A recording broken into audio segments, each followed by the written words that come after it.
National Historic Site managed by the National Park Service, Little Rock Central High School is an operating school, which more than 2,000 students attend today. To understand the crisis that occurred at this historic location and its effect on the civil rights movement, I sit down with Enimini Ekong, Chief of Interpretation and Education at Little Rock Central High School National Historic Site. Take us back to that day, September 1957. Paint a picture, what happened?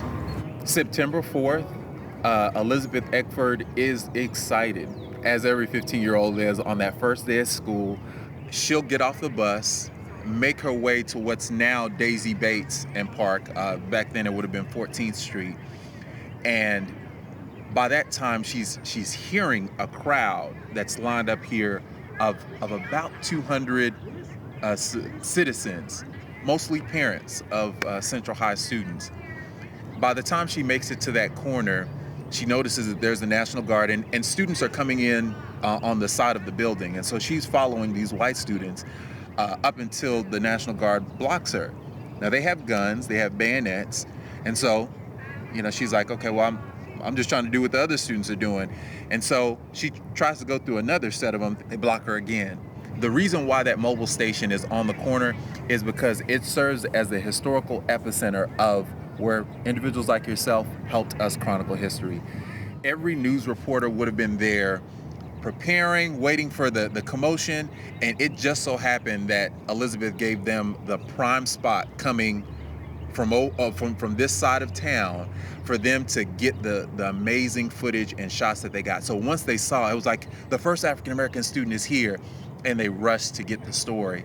And so she has to make the treacherous walk up this sidewalk in order to, what she believes, enter through the front of the school.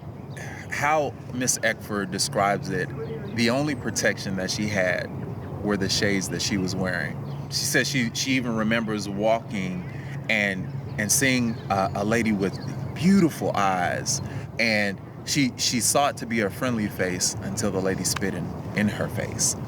And probably halfway through her walk here at this big tree in front of this house, she'll hear somebody yell out, "Get a rope!"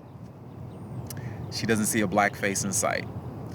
And so what do you tell a 15-year-old amongst adults with no safety net when something like that is called out? And so she'll finally get on the bus, and later the remaining 8 African-American students will come in cargo. They'll be denied.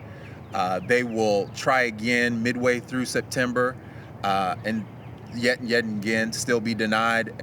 They'll then get President Dwight Eisenhower to come September 24th over the airwaves and say, "This will not stand in America." I will use my executive authority and ensure that they get in. And then on September 25th, 1957, the 9 students will enter the building. And now if you read any American history book, those 3 sentences, that the 9 entered on September 25th, 1957, are etched in history. What the American history books don't tell is that that's where the story for the 9 started. The students endured physical and mental abuse, with one of the 9 fighting back and getting expelled in February 1958. The other 8 would remain at Central over a tense and tumultuous year. Today, travelers from around the world, school children, lots of people visit this site. What do you think is most important for them to take away from the experience of visiting here? There has to be some level that whenever people leave here, there's some sense of responsibility. Leaving this site, there's work to be done. Little Rock has a stake in change and what the future will become. We travel all over the world and visit a lot of important sites. And this is a site that now I think everyone should visit. Absolutely. Yeah.